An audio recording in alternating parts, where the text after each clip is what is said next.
지난주 우리는 자기 죄를 온전히 깨닫고 인정하는 것에 대해서 말씀을 나누었습니다. 그 말씀을 나누면서 서론 부분에서 자기 죄를 인정하지 않는 우리의 모습들을 살펴보았고, 또 인정하지 않는 이유에 대해서도 간단하게 이야기를 했었습니다. 그런데 오늘 본문 말씀에서는 자기 죄와 관련해서 인정하지 않는 더 분명한 이유가 나타나고 있습니다. 방금 우리가 읽었던 본문 말씀에 나타나고 있었는데, 그 이유는 바로 하나님께 버림받고 영원한 죽음의 형벌에 처하는 것을 두려워하기 때문에 자기 죄를 인정하지 않는다고 오늘 말씀 우리 가운데 그렇게 얘기해 주고 있어요.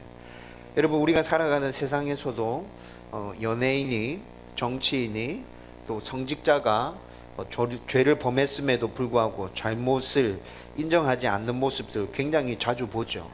그렇게 하는 이유가 다른 사람들에게 버림받고 또 자기들이 지금껏 쌓아온 그 모든 것들이 한순간에 다 날아가 버릴 거라는 그 두려움에 사로잡히기 때문에 선뜻 자기 잘못을 인정하려고 하는 용기가 생기지 않는 것이죠.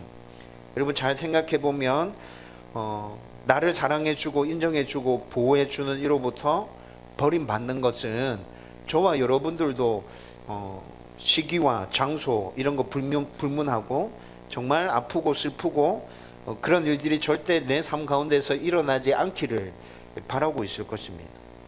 우리 교회는 저희 가정을 포함해서 입양 가정이 3가정이 있는데, 입양 가정들은 이를 더 절실하게 삶 가운데서 실감하고 있을 것입니다. 그리고 사람만 이런 것이 아니라 요즘에 반려견 관련 프로들이 참 TV에 많이 방영되고 있죠. 그 프로들 가끔씩 보다가 유기견을 입양해서 키우고 있는 그 가정들을 보게 되는데, 짐승들도 사람에게 버림받은 그 상처들이 남아서 유기견들을 입양해서 키우는 그 견주들이 굉장히 힘들어하고 어려운 모습들 보게 되죠. 여러분, 이런 모든 것들을 다 종합해서 생각해 보면 사람이 자기 죄를 인정하지 않는 것은 지극히 당연하구나라는 생각까지도 듭니다. 죽음 받을 존재로 지음 받지 않았는데, 그렇죠? 하나님과 똑같은, 아니 하나님과 닮은 존귀한 존재로 지음 받았는데 죄로 말미암아서 영원한 죽음에 처해야 되는 것을 본능적으로 알고 있는 우리가 죄를 지음에도 불구하고 그것을 인정하지 않는 것은 하나님으로부터의 분리, 영원한 죽음, 이런 것들에 대한 두려움 때문이라는 거 우리는 단번에 이해할 수 있게 돼요. 여러분, 그런데 문제는 뭐냐면 예수 믿고 구원받은 이후에도 우리는 계속 죄를 지으면서 살아간다는 거예요. 죄를 지으면 살아가고, 성경에서 로마서 말씀 보면 죄는 반드시 죽음이라는 심판이 따라온다고 말씀하고 있고, 그래서 때로 헷갈릴 때가 너무 많아요. 예수 믿고 하나님의 자녀가 되었음에도 불구하고 나는 여전히 죄를 짓고 있고, 성경에서 죄 지은 사람은 영원히 죽는다고 말하고 있고, 이걸 어떻게 해결해야 되지? 내 삶 가운데서 시시때때로 몰려오는 이 불안감과 이 공포를 어떻게 떨쳐내야 돼? 라는 생각들이 성도들 가운데 많은 부분들을 사로잡고 있는 것이 사실입니다. 여러분, 그런데 오늘 우리가 읽었던 이 본문 말씀 가운데서 예수 믿고 난 다음에도 해결하지 못하는 그 불안과 공포들에 대해서 해결할 수 있는 방법들을 제시해 주고 있어요. 여러분, 오늘 말씀을 나누면서 말씀 가운데 나타난 이 하나님을 저와 여러분들이 굳게 붙들고 있다면 삶을 살아가는 동안에 하나님의 자녀로서 이 땅 가운데 살아가지만 때로 우리가 범죄한다 할지라도 우리는 두려움에, 공포에 휩싸이지 않게 될 것입니다. 신실하신 하나님 바라보면서 다시 하나님께 나아가서 나의 잘못을 인정하고 다시 나에게 은혜 주실 것들을 구하고 하나님의 긍휼을 덧입어서 그렇게 하나님의 백성으로서 이 땅 가운데 잘 살아갈 수 있게 될 거라고요.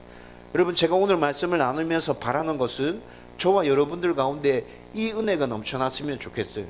이 세상에서 살아가면서 절대로 죄를 안 짓고 살아갈 수 없지만, 그렇다 할지라도 내 안에 불안과 공포가 나를 사로잡는 것이 아니라 하나님의 자녀로서 당당하게 하나님의 은혜를 덧입으면서 그렇게 살아갈 수 있는 하나님의 백성들, 저와 여러분들이 그렇게 되었으면 좋겠다고요. 여러분, 지난주 나눈 말씀에서 확인했듯이 하나님은 모든 날 모든 곳에서 한결같음으로 이스라엘 백성들을 인도하시면서 보호해 주셨는데, 이스라엘 백성들은 이런 하나님을 거부하고 우상 숭배하고 불순종의 죄를 범하고 결국에는 세상과 같은 왕을 요구하는 죄의 최정점에 달하게 됩니다. 여러분, 이제 사무엘은 사사의 직분에서 물러나면서 그의 마지막 설교로 이스라엘 백성들의 이런 죄를 분명하게 지적하고 회개함으로 하나님께 돌이켜야 한다는 것을 촉구했죠. 여러분, 그리고 오늘 본문 말씀에서 나타난 것처럼 사무엘의 설교를 들은 이스라엘 백성들은 자신들이 하나님께 씻을 수 없는 죄를 범했다는 것을 사무엘의 설교를 들으면서 깨닫게 되었어요. 그러면서 하나님의 긍휼하심을 부르짖고 있어요. 19절 말씀을 보면 이스라엘 백성들은 그들의 죄를 깊이 깨닫고 죄에 대한 형벌로 우리가 영원히 죽겠구나 라는 생각이 그들의 온 마음을 사로잡으면서 사무엘에게 하나님께 기도해서 우리 죄를 용서해 주시고 우리 가운데 다시 은혜를 베풀 수 있도록 그렇게 당신이 좀 구해 주시면 좋겠습니다, 이렇게 구하고 있죠. 여러분, 지금 이스라엘 백성들은 여전히 자기들의 영적 지도자인 사무엘이 자기들을 혼내고 있으니까 이 순간을 모면하기 위해서 지금 이렇게 행동하고 있는 게 아니에요. 연극하고 있는 게 아니라고요. 여러분, 이들은 자기들의 죄가 무엇인지 진짜 정확하게 깨달았어요. 그리고 이 죄를 해결하지 못하면 하나님 앞에 죽을 수 있겠구나라는 그 공포감이 이들을 지금 휘어 잡고 있다고요. 여러분, 19절 말씀 뒷부분에 보면 이것이 좀 명확하게 드러납니다. 19절 말씀 뒷부분에 이렇게 얘기하죠. 우리가 우리의 모든 죄에 왕을 구하는 악을 더하였나이다. 여러분, 이 말씀을 보면 이들이 진짜 죄를 정확하게 이해하고 깨닫고 있구나 라는 게 드러나고 있어요. 이스라엘 백성들은 사무엘의 설교를 들으면서 자기의 죄가 무엇인지 정확하게 깨달았고 진심으로 지금 하나님께 용서를 구하고 있다는 것입니다. 그런데 여기서 좀 이상한 게 발견됩니다. 여러분, 제가 이 본문 말씀을 처음 딱 읽을 때 이거 왜 이렇지? 라는 생각이 딱 들었거든요. 여러분들은 본문 말씀을 읽으면서 그런 생각이 들지 않았나요?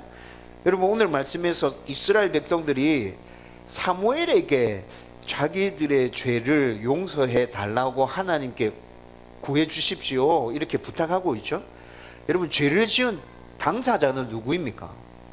이스라엘 백성들이잖아요. 이스라엘 백성들인데 지금 그들이 하나님께 용서해 달라고 구하는 게 아니라 사무엘에게 대신 하나님께 기도해 달라고 그렇게 부탁하고 있어요. 왜 이렇게 될까요? 저는 이 본문을 읽으면서 죄 지은 사람들은 자기들인데 왜 사무엘한테 기도해 달라고 그래? 지네들이 기도해야지. 저는 대번에 이 생각이 들었거든요. 여러분, 이들이 사무엘에게 이런 간청을 하는 데는 분명한 이유가 있습니다. 그 이유 첫 번째는 그들이 하나님께 얼마나 큰 죄를 지었는지 그들 스스로가 너무 잘 알고 있기 때문에 선뜻 하나님께 나아갈 용기가 안 생기는 거예요. 앞에서 살펴본 것처럼 하나님이 그토록 이스라엘 백성들을 사랑해 주시고 보호해 주시고 인도해 주시고 품어 주셨는데, 그래서 지금 여기까지 올 수 있었는데 이 하나님을 버리고 불순종하고 우상 숭배하고 여기에 더해서 하나님의 다스리심과 통치를 거부하고 세상과 똑같은 인간 왕을 우리에게 주십시오 이렇게 요구한 그들의 죄를 온전히 깨닫고 나니까 하나님께 나아갈 면목이 없는 거예요. 야, 이거 용서해 달라고 하나님께 선뜻 나아갔다가는 용서해 달라고 말하기도 전에 하나님께 심판받아서 우리 다 죽겠구나. 이거 어떻게 해야 되지? 이스라엘 백성들 안에 이런 생각이 들었다고. 여러분, 성경은 우리 가운데 어떻게 얘기해 주고 있습니까? 우리에게 어떻게 얘기하고 있죠? 물론 신약 성경에서 그렇게 얘기하는 거죠. 신약 성경에서 그렇게 얘기하고 있는데 성경은 우리에게 뭐라 얘기하고 있어요?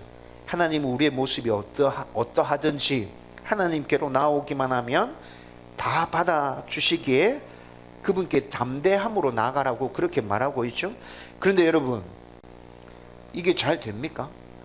여러분들의 죄가 진짜 깨달아질 때 담대함으로 하나님께 나아가지래요?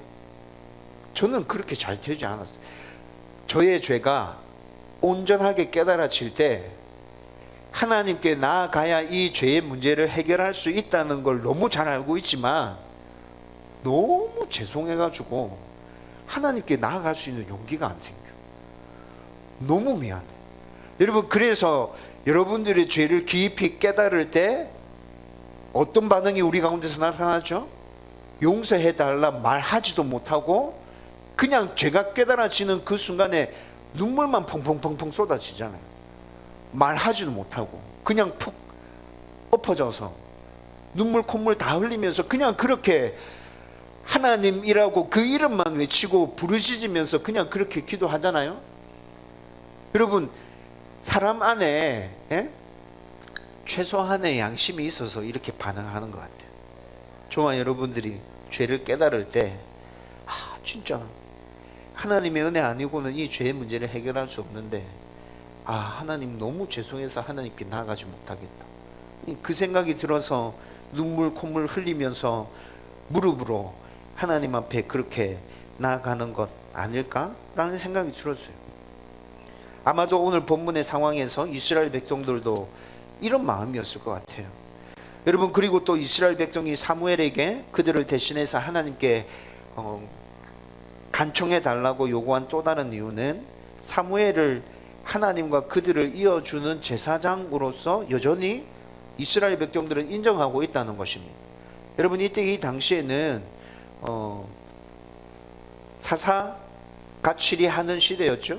그런데 사무엘은 다른 사사들과는 좀 다르게 사사의 직분만을 가지고 있었던 게 아니라 제사장의 직분과 선지자의 직분을 동시에 가지고 있었어요. 그런데 사울 왕이 이스라엘의 초대 왕으로 등극하면서 사사의 직분에서는 이제 사무엘이 물러나는 거죠. 그런데 사사의 직분에서 사무엘이 물러났다고 해서 제사장과 선지자의 직분에서 물러나는 것입니까? 그건 아니라는 것이죠. 이스라엘 백성들도 그건 확실하게 인지하고 있었어요.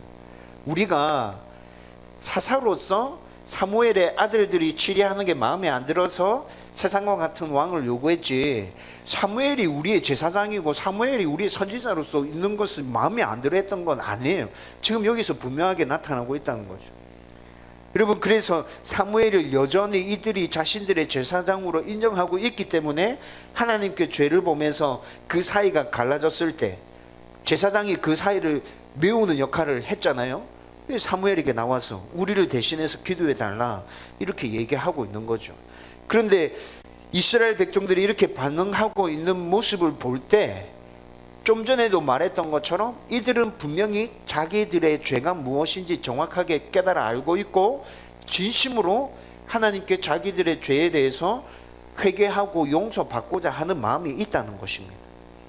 여러분, 이스라엘 백성들이 이렇게 반응했을 때 사무엘의 또 반응은 20절 말씀에 보면 좀 전까지는 막 다그치면서 너희들이 지었던 죄를 잘 봐, 너희들 하나님께 크게 잘못했어, 너 이거 회개하지 않으면 큰일 나, 이렇게 막 다그치고 밀어붙였는데 이들이 자신들의 죄에 대해서 진심으로 깨닫고 회개하자 20절 말씀에 보면 두려워하지 말라고 또 그들을 위로해 주고 있어요. 여러분, 이것이 지도자가 해야 될 모습인 거죠. 잘못했을 때 그들을 야단치고 혼내고 그 죄를 정확하게 지적해 주고, 그들이 진심으로 깨닫고 돌아왔을 때는 괜찮아, 두려워하지 마, 내가 하나님께 기도할게, 그리고 하나님께서 이렇게 해주셨어, 이런 거 얘기하면서 그들을 위로해 주고 격려해 주는 게 진짜 지도자의 모습인 거잖아요. 여러분, 이렇게 사무엘이 그들을 위로해 주고 난 다음에, 그리고 오늘 22절 말씀에서는 진심으로 죄를 뉘우치고 회개하는 자가 하나님 앞에서 두려워할 필요가 없는 그 이유에 대해서 선포하고 있습니다. 그 이유가 바로 이스라엘 백성들과 또 이 세상에서 살았고 지금 살고 있고 앞으로 살게 될 모든 하나님의 백성들에게 엄청난 은혜가 되는 말씀입니다. 그리고 이 이유를 분명히 알아야 우리가 하나님의 자녀로서 이 땅 가운데서 살아가다가 혹시 죄를 범했을지라도 두려움과 공포 가운데서 그렇게 살아가는 게 아니라 담대함으로 다시 하나님께 나아갈 수 있는 용기가 생기는 거라고요. 여러분, 그런데 이런 은혜가 이미 이스라엘 백성들 가운데 주어져 있어요. 이미 우리 가운데 주어져 있어요. 지금 사무엘이 그것을 선포하고 있는 거예요. 그러면 죄를 범했음에도 우리 죄를 진심으로 인정하며 회개할 때 하나님 앞에서 두려워하지 않을 이유, 22절에 뭐에 대해서 얘기하고 있어요? 첫 번째, 여호와께서는 너희를 자기 백성으로 삼으신 것을 기뻐하셨으므로 라고 말씀하고 있습니다. 하나님께서 이스라엘 백성들을, 하나님께서 저와 여러분들을 자기 백성 삼으신 것을 기뻐하신다고 말씀하고 있어요. 우리의 모습이 어떠하든지, 이스라엘 백성들의 모습이 어떠하든지 하나님은 자기 백성 삼으신 것을 기뻐하시고 절대로 후회하지 않는다. 여러분, 이 말씀을 읽으면서 저는 스바냐 3장 17절의 말씀이 생각났어요. 여러분, 스바냐 3장 17절 말씀 여러분 잘 알고 계시죠? 같이 한번 읽어보십시다. 다 같이 읽겠습니다. 시작. 너의 하나님 여호와가 너의 가운데에 계시니 그는 구원을 베푸실 전능자이시라. 그가 너로 말미암아 기쁨을 이기지 못하시며 너를 잠잠히 사랑하시며 너로 말미암아 즐거이 부르며 기뻐하시리라 하리라. 아멘. 여러분, 이 말씀은 하나님께 죄를 범한 이스라엘 백성들, 그 하나님의 백성들을 하나님이 심판하셔서 바벨론에 70년 동안 포로로 잡혀가게 되죠. 그런데 이들이 이제 포로 귀환해야 될 날이 다가옵니다. 포로 귀환해야 될 날이 다가올 때 하나님께서 스바냐 선지자에게 말씀하십니다. 포로 귀환해서 돌아올 그들, 내가 예전부터, 아주 오래전부터 계획했는데 그들을 나의 백성으로 다시 세울 거야. 내가 그들을 나의 백성으로 온전히 성화시켜 갈 거야. 그리고 나는 그들을 오래전부터 나의 온전한 백성이 될 그 모습들을 상상하면서 항상 기뻐하고 즐거워했어. 지금 하나님께서 그 이야기를 하시는 거예요. 여러분, 간단하게 정리하면 하나님께서 그의 백성들이 자기에게 기쁨이 되고 사랑스럽도록 성화시켜 갈 거고, 나는 그런 그들을 볼 때 항상 기쁘고 즐거워. 하나님 지금 이렇게 얘기하시는 거라고. 여러분, 장차 성화될 하나님의 백성들을 향한 그분의 사랑과 기쁨이 얼마나 큰지 스바냐 3장 17절에서는 똑같은 표현을 3번을 약간 다르게 표현해 놨어요. 이거 국어 시간에 배웠죠? 이거 뭐예요? 점층법이라 그래요. 점층법으로 똑같은 표현인데 약간 다르게 3번을 이렇게 표현해 놨어요. 이게 이렇게 표현하는 이유가 뭐예요? 강조하고 싶은 거지. 강조하고 싶을 때 이렇게 표현하잖아요. 어떻게 지금 3장 17절 말씀에 나타나죠? 하나님께서 그의 백성들을 보면서 기쁨을 이기지 못하시며, 기쁨을 이기지 못한대요. 이 기쁨이 너무 넘쳐나서 어떻게 주체할 수가 없어가지고 좀 곤란한 표현인 것 같긴 한데, 다른 사람들이 볼 때는 우리가 소위 하는 표현으로 꼭 미친 사람처럼 희죽희죽 웃고, 어떨 때는 막 큰 소리로 막 박장대소하고 막 이렇게 하는 거죠. 그 다음에 잠잠히 사랑하시며, 이렇게 얘기하고 있어요. 잠잠히 사랑하시며, 이게 어떻게 사랑하는 걸까 제가 좀 상상해 봤어요. 여러분, 여러분들의 자녀가 태어났을 때, 아기일 때 자고 있는 모습들 이렇게 들여다보고 있으면 그냥 흐뭇하게 미소 지어지는 거 아시죠? 때로는 그 아이를 볼 때 나도 모르게 그냥 눈물이 나. 왜 그런지 모르겠어. 그런데 그 이유를 곰곰이 생각해 보면 왜 그렇게 돼요? 미소 지어지는 거, 눈물 나는 거, 왜 그렇죠? 너무 사랑해서.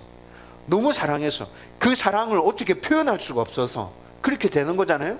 잠잠히 사랑하시며, 하나님이 지금 우리를 그렇게 바라보고 계신다고. 저와 여러분들이 살아가고 있는 모습들을 하나님 보시면서 자연스럽게 하나님의 얼굴에 미소가 떠올라. 어떨 때는 하나님이 우리를 보시면서 눈물 흘리실 때도 있어. 그냥 너무 사랑스러웠어. 이걸 어떻게 표현할 수 없어가지고. 그 다음에 또 어떻게 표현하고 있어요? 즐거이 부르며 기뻐하시리라. 큰 소리로 막 춤추시면서 내가 너희들 때문에 내가 너무 기뻐. 진짜 너무 즐거워. 하나님 이렇게 말씀하고 계신다는 거죠. 여러분, 그런데 하나님은 이렇게 자기 백성들을 사랑하시기 위해서 언제부터 이 일을 계획하신 거라고요? 태초부터 계획하신 거라고. 여러분, 지금 이스라엘 백성들에게 사무엘을 통해서 그 이야기를 하고 계시는 거예요. 여러분, 하나님께서는 이스라엘 백성들 자기 백성으로 일방적으로 부르셔서 약속해 주셨죠. 그리고 조건 없는 사랑과 은혜를 베풀어 주셨습니다.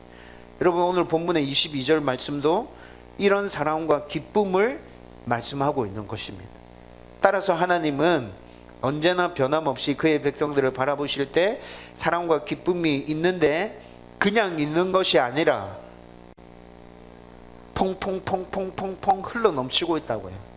그리고 이런 사랑과 기쁨이 있기에 이스라엘 백성들이 죄를 짓고 하나님을 떠나려고 할 때 야단치고 매를 들고 혼낼 때도 있어요.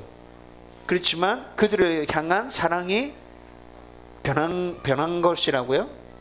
그렇지는 않다고요. 야단치고 혼낼 때도 있지만 매를 들 때도 있지만 그들을 향한 하나님의 사랑은, 그들을 향한 하나님의 기쁨은 절대로 변하지 않는다. 지금 사무엘이 이스라엘 백성들에게 이 이야기를 하고 있는 거예요. 그래서 하나님이 그의 백성을 이렇게 사랑하고 기뻐하고 있기 때문에 자기들의 죄를 깨닫고 뉘우치고 다시 하나님께 돌이킨다면 하나님은 어떤 상황에서든지 자기 백성들을 다시 받아주실 거고 용서해 주실 거고 다시 사랑해 주시고 다시 그들을 보시면서 기뻐하실 것이란 말입니다. 그리고 두 번째로 22절 말씀에 보면 그의 크신 이름을 위해서라도 자기 백성을 버리지 아니할 것이요, 이렇게 말씀하고 있어요. 여러분, 이 말씀을 잘 이해하기 위해서는 출애굽하고 난 이후에 시내산에서 맺었던 그 언약을 떠올려 보면 금방 이해할 수 있습니다. 여러분, 시내산에서 이스라엘 백성들이 출애굽해서 나와서 하나님과 한 언약을 맺어요. 그런데 이 언약은 엄청나게 중요한 언약이고 성경에서 계속해서 등장하고 있는 언약이거든요. 하나님께서 일방적으로 찾아오셔서 맺은 언약이었죠. 이 언약의 내용은 뭐예요? 나는 너희의 하나님이 되고 너희는 나의 백성이 될 것이다 라는 언약이었습니다. 여러분, 그런데 이때 이 당시에 언약을 맺는다 했을 때는 언약의 당사자들이라고 하면 두 사람 등장하는 거죠. 두 사람 이상이 등장하는 거죠. 언약의 당사자들이 조건을 따집니다. 그리고 서로의 책임도 따집니다.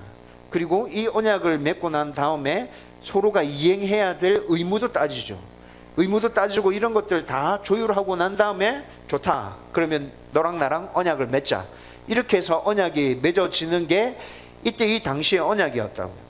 그리고 때에 따라서는 증인을 세웁니다. 증인을 세워서 이 언약이 지켜지지 않을 때는 이런 벌이 가해질 것입니다 라는 것까지 넣어서 증인이 오케이, 니네들이 언약 지키지 않으면 내가 이 부분에 대해서 확실히 증언해 줄게, 이렇게 해서 언약이 맺어지는 거라고. 그런데 지금 시내산에서 하나님과 이스라엘 백성들이 맺은 언약은 어떤 언약이라고요? 쌍방간의 조율이 있었어요? 쌍방간의 책임과 의무, 조건 이런 것들을 따졌나요? 이런 거 아무것도 안 따졌어요. 그냥 하나님 찾아와서 나는 너희의 하나님이 될 거야, 너희는 내 백성이야, 내가 영원토록 너희들을 지키고 보호할 거야, 알았지? 절대로 이 언약 깨트려지지 않아. 변하지 않아. 너희들이 해야 될 건 아무것도 없어. 내가 알아서 다 할 거야. 여러분, 하나님께서 찾아와서 이스라엘 백성들과 이렇게 언약을 맺었다고. 이스라엘 백성들은 하나님께서 이렇게 선포하신 내용에 대해서 알겠습니다 하나님, 이렇게 대답하고 그냥 하나님의 백성으로서 이 땅 가운데서 살아가면 됐었어요. 하나님의 백성이기에 하나님 주신 말씀들이 있죠. 네. 그래서 그냥 그 말씀을 지키면서 살아가면 됐다고요. 언약 자체를 위해서 뭔가를 해야 될 건 이스라엘 백성들에게 아무것도 없었어요. 여러분, 그리고 이렇게 언약을 맺고 난 다음에 그러면 증인은 누구예요? 증인은 그 언약의 증인 누군데요? 이렇게 물어볼 사람들이 있을까 봐 하나님께서 이 언약의 증인 내가 증인하겠다. 하나님께서 자기 자신을 증인이라고 내세우셨습니다. 여러분, 언약을 체결할 때 증인을 내세우는 이유 방금 설명했는데 뭐죠? 이 언약이 지켜지지 않았을 때 증인이 나서서 이 언약의 조건은 이런 거였습니다. 책임은 이런 거였고 의무는 이런 거였습니다. 그런데 지금 이 언약의 당사자들 중에 이 사람이 지금 이 언약을 파괴한 것입니다. 이렇게 증언해 주기 위해서 증인이 세워지는 거잖아요. 여러분, 만약에 언약을 체결한 사람이 100%이 언약을 지킬 수 있다. 그러면 증인이 필요해요? 안 필요해요? 필요 없지. 필요 없죠?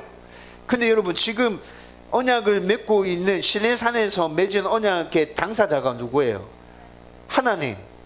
이스라엘 백성은 언급 안 해도 될 것 같아. 왜냐하면 이스라엘 백성들은 자기들의 조건이 아무것도 없어. 자기들의 책임이 없어. 의무가 없어. 하나님이 일방적으로 내가 다 해줄게라고 얘기했어. 그러면 언약의 당사자, 이스라엘 백성들과 하나님이 언약 맺은 건 맞긴 맞는데 이 언약에 있어서 당사자라고 얘기할 수 있는 분은 하나님 한 분밖에 없는 것 같아요. 모든 걸 하나님께서 다 얘기하셨으니까. 그런데 그렇게 모든 걸 다 말씀하셔서 언약의 당사자이신 하나님은, 우리가 알고 있는 그 하나님은 어떤 분이죠? 위대하고 광대하신 분, 이 세상 만물의 주인, 우리의 좋으신 아버지. 여러분, 이스라엘 백성들이 하나님이 그런 분이라는 걸 몰라요?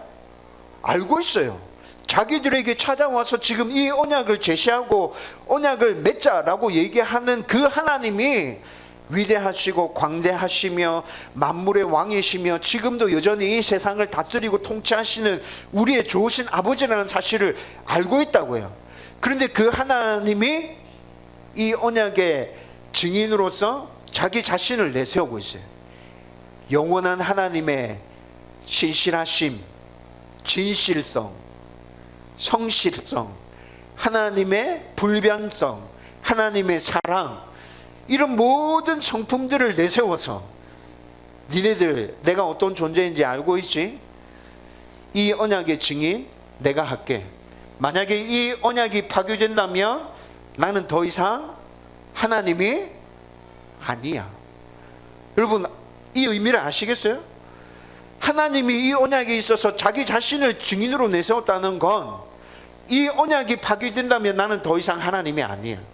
나는 아무것도 아니야. 니네들이 나를 떠난다고 해도 나는 아무 할 말이 없어. 지금 하나님이 이 조건을 내세우고 계신 거예요. 여러분, 하나님께서 이렇게 자기 자신을 증인으로 내세우시면서 나는 절대로 어떤 일이 있어도 이 언약을 파괴하지 않고 너희를 끝까지 붙들고 지킬 거야, 이렇게 말씀하고 계시다는 거죠. 여러분, 이 사실을 제대로 알고 나면 우리가 하나님을 믿고 난 다음에, 예수님을 믿고 난 다음에 하나님의 자녀가 되어서 이 삶 가운데 살아갈 때 죄를 범하면서 살아갈지라도 여러분, 하나님이 나를 버리시겠다, 하나님 나를 영원한 죽음 가운데 심판으로 그렇게 나를 다스리시겠구나 라는 그 공포 가운데 휩싸일 필요가 없다는 것이죠. 이뿐만이 아니라 23절 말씀에 보면 사무엘도 이스라엘 백성의 제사장으로서 그가 해야 될 일을 끝까지 책임지고 하겠다고 선포하고 있습니다. 여러분, 구약 성경에 나타나는 제사장은 우리가 잘 알고 있는 대로 하나님과 사람을 연결해 주는 일들을 담당하고 있었습니다. 여러분, 죄가 있는 사람은 절대로 하나님께 나아갈 수 없잖아요. 죄 있는 사람이 다시 하나님께 나아가기 위해서는 그의 죄를 사함받고 거룩함으로, 깨끗함으로 나아가야 되죠. 그래서 하나님께서 죄진 인간이 자기에게 다시 나아올 수 있는 방법으로 제사장을 통한 제사의 방법을 우리 가운데 허락해 주셨던 것이잖아요. 따라서 제사장은 하나님과 사람 사이를 이어주는 아주 중요한 역할을 담당했고, 이때 이 당시에 제사장이 바로 사무엘이었다는 거죠. 그런데 사무엘은 지금 자기들의 죄를 깨닫고 하나님께 용서를 구하고 진심으로 하나님 앞에 사죄하고 있는 이스라엘 백성들 가운데 앞에서 설명해 드렸던 그런 하나님의 성품에 근거한 하나님의 언약들을 선포하고 난 다음에 나 역시 제사장으로서 너희들을 버리지 않을 거야. 내 책임을 다하면서 너희들 가운데 있으면서 너희들이 죄 지을 때 내가 다시 하나님께 구해서 너희와 하나님 사이를 연결해 줄 거고, 선지자로서 너희들에게 필요한 말씀이 있다면 그때그때 하나님의 말씀을 선포하면서 너희들이 온전한 하나님의 사람으로 살아갈 수 있도록 도울 거야. 걱정하지 마. 지금 사무엘이 이 얘기를 하고 있었던 거예요. 여러분, 이스라엘 백성들이 오늘 말씀에서 읽으면서 확인했고, 또 제가 설명했듯이 자기들의 죄를 깨닫고 지금 굉장히 두려움 가운데 휩싸여 있었어요. 그렇죠?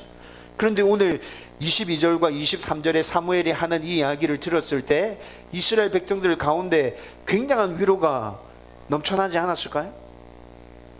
공포가 휩싸였다가 사무엘이 하는 이 이야기를 들을 때 그들 가운데 다시 큰 위로가 생겼을 거예요. 아, 하나님 우리를 절대로 버리지 않는구나. 하나님께서 맺으신 그 언약, 이 세상에 존재하는 그 누구도 깨뜨릴 수 없구나.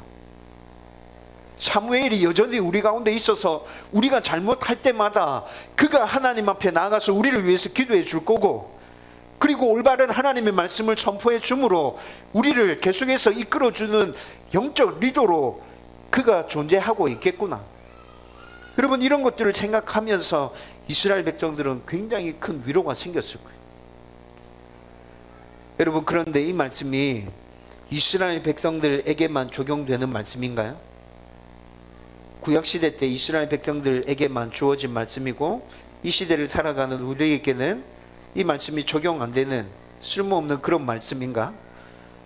그렇지 않죠. 저와 여러분들에게도 이 말씀은 여전히 오늘 이 시간에 하나님께서 선포해 주시는 말씀입니다. 여러분, 우리가 이 땅에서 살아가다 보면 우리도 정말 많은 죄를 짓고 살죠. 오늘 설교 중에도 말씀드렸다시피 우리가 지은 죄들이 진심으로 깨달아질 때 선뜻 하나님 앞에 나아갈 수 없고, 하나님 앞에 너무 죄송스럽고, 어떻게 회개를 구해야 할지, 용서를 구해야 할지도 모를 때가 있습니다.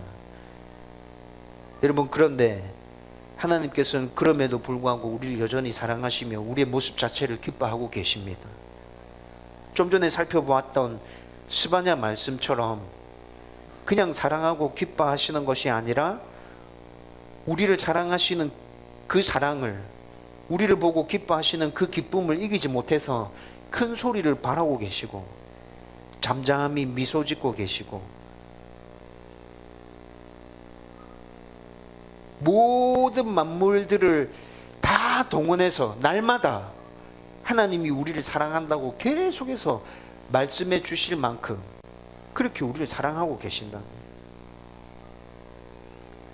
또 우리가 어떤 모습이든지 전지전능하시며 위대하시고 광대하신 만물의 주인이신 하나님의 이름을 걸고 우리를 지키시고 보호하신다고 그렇게 말씀하셨습니다.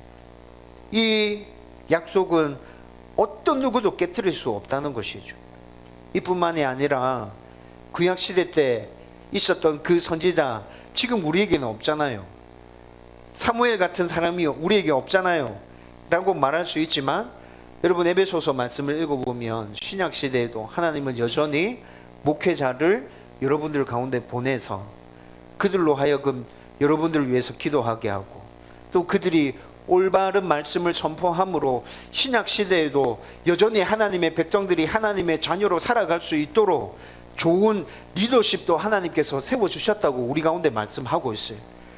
여러분들이 이 시대의 목회자들을 보면 정말 실망스럽고 좋은 목회자 없어요 라고 말하고 싶을지 모르겠지만, 찬찬히 잘 살펴보면 우리에게 정말 영적으로 우리를 올바르게 세워주는 목사들이 곳곳에 있다고요. 제가 그런 목사가 되었으면 좋겠고, 여러분들이 우리 목사님 그런 목사님 되게 해달라고 기도 많이 해주셨으면 좋겠어요. 여러분, 그런데 이런 모든 것들을 통해서 지금 하나님은 어떻게 하고 있다고요? 우리를 인도해 주시고 있고 보호해 주시고 있고 우리를 꼭 보듬어 주고 계시다고 지금 성경은 계속해서 말씀해 주고 있어요. 저와 여러분들의 모습이 어떠함에 따라서 이게 달라지나요? 아니요, 그렇지 않아요. 저와 여러분들의 모습에 따라서 이게 달라지는 게 아니라 저와 여러분들이 죄악 가운데 있다 할지라도, 영적으로 다운돼 있다 할지라도, 죄악 가운데서 헤어나지 못하고 그 죄의 구덩이 가운데 그냥 푹 주저앉아 있다 할지라도 하나님은 우리를 계속해서 사랑하고 계시고 우리를 기뻐하시고 그 가운데서 일어나서 다시 하나님의 백성으로 살아가라고 날마다 우리를 위해서 기도하시면서 우리를 응원하고 계신다고요. 저와 여러분들 가운데 이 믿음이 확실히 있다면, 이 말씀을 확실히 붙들고 있다면, 우리가 죄를 지으면서 살아갈 때도 있지만 그럴 때 공포가, 하나님이 우리를 버리시겠구나, 우리가 그 죄악 가운데서 하나님의 심판을 받아서 영원히 죽겠구나 라는 생각은 다 떨쳐버리고 온전한 하나님의 백성으로 이 땅 가운데서 잘 살아갈 수 있게 될 거라고요. 저와 여러분들 가운데 이 은혜가 넘쳐났으면 좋겠습니다. 그리고 이렇게 뉘우치고 회개하고 돌아섰다면 그 다음에는 어떻게 해야 돼요?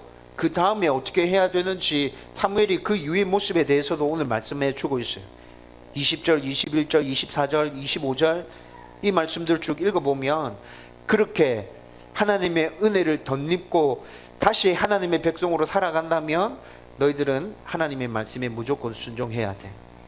너희들이 범했던 그 죄악 가운데서 떨치고 일어나서 하나님의 말씀에 온전히 순종하는 그 삶을 살아가야 돼.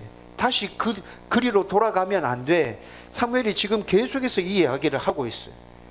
저와 여러분들이 하나님의 은혜와 그 사랑들 분명하게 깨달았다면 이제 앞으로 살아갈 날을 이렇게 살아가야 한다는 것이죠. 여러분, 히브리어로 회개는 방향의 전환을 뜻합니다. 마귀를 따르는 삶이 죄를 짓는 삶이었다면 회개했다라는 말은 마귀를 따르는 삶이 아니라 하나님을 따르는 삶으로 삶의 방향이 전환되었다. 이 의미가 회개라는 의미라는 거죠. 쉽게 얘기하면 우리의 삶의 방향이 180도 바뀌는 것이 회개입니다. 근데 저와 여러분들이 죄를 깨닫고 회개했다고 말하고 있는데 삶의 모습이 변함이 없어요. 예전과 똑같아요. 여러분, 이 사람이 진짜 회개한 거 맞습니까?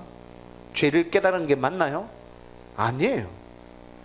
여러분, 방향이 완전히 달라진다니까요. 사무엘이 그렇게 돌아서서 다시 니네들이 살아왔던 그 방향으로 돌아가지 마. 지금 오늘 우리가 읽었던 본문 말씀 가운데서 그렇게 이야기하고 있다고. 저와 여러분들이 정말 회개함으로 하나님을 따르는 방향으로 돌아서서 하나님을 온전히 따라가면서 하나님의 백성답게 살아갈 수 있기를 주님의 이름으로 축원드립니다. 이제 말씀을 정리하려고 합니다. 신앙생활을 오래 했으면서도 여전히 자존감이 낮고 하나님의 사랑과 은혜가 나에게 임한다는 것을 확신하지 못하는 성도들 만날 때 굉장히 많습니다.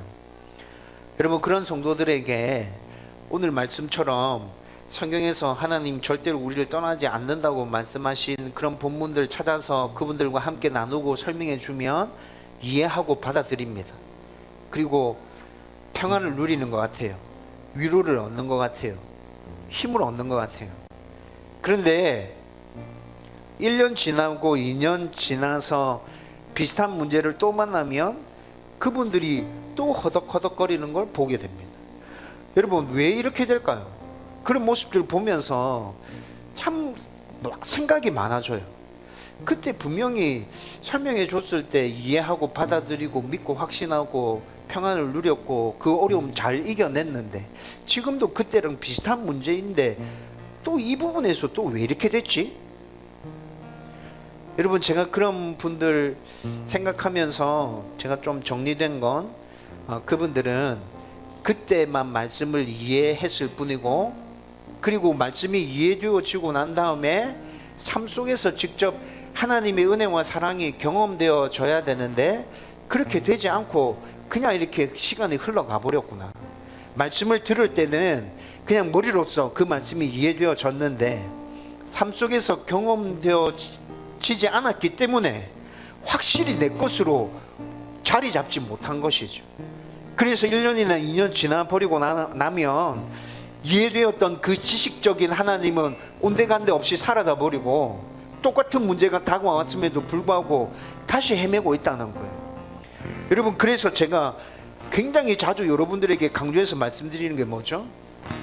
하나님을 아는 것과 하나님을 경험하는 건 같이 가야 된다고요. 여러분, 이게 한쪽으로 치우치면 안 돼요. 두 개가 항상 같이 가야 돼요. 하나님을 올바르게 알고 올바르게 알게 된 그 하나님을 여러분들의 삶 속에서 직접 경험해보고, 아, 하나님이 나를 사랑하고 있구나, 하나님이 나를 이렇게 붙들고 있구나, 이런 것들이 경험되어지면 알고 있었던 지식적인 것들이 진짜 체험적인 것으로 내 안에 확실하게 자리 잡게 되잖아요. 이런 것들이 쌓이면 저와 여러분들이 진짜 위대한 하나님의 사람으로 세워져 가는 거라고요. 어떠한 어려움이 다가와더라도 우리는 흔들리지 않게 된다고요.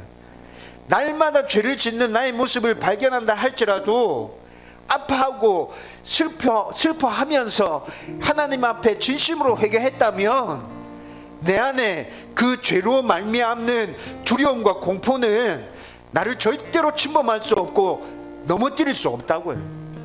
그런데 하나님의 백성이라고 말하는 성도들 중에 그 죄에 대한 공포와 두려움 때문에 쓰러지고 넘어지는 사람들이 너무 많다고요. 저는 여러분들이 그렇게 되지 않았으면 좋겠습니다. 여러분들이 그렇게 되지 않았으면 좋겠습니다. 여러분들은 앞으로도 계속 죄를 지으면서 살아가게 될 겁니다. 그런데 두려워하지 마십시오. 낙심하지 마십시오. 좌절하지 마십시오. 하나님의 신실하심을 바라보시고 하나님이 나와 변하지 않는 언약을 맺었고 그 하나님이 나를 계속해서 사랑하시고 기뻐하시고 이 세상 끝나는 날까지 절대 나를 놓아버리지 않아 라는 그 믿음 가지고 모든 두려움과 공포는 떨쳐내고 담대함으로 하나님의 은혜를 구하면 그렇게 나가자라는 말입니다. 하나님, 저에게 은혜를 주십시오. 저를 다시 회복시켜 주십시오. 하나님의 온전한 백성으로 다시 살아갈 수 있도록 하나님 도와주십시오. 저와 여러분들이 이렇게 날마다 하나님의 은혜를 구하며 나아간다면 우리는 점점 더 좋은 하나님의 백성으로 다듬어져 가고 성숙되어져 갈 것입니다. 이 은혜가 저와 여러분들 가운데 넘쳐나기를 주님의 이름으로 축원드립니다.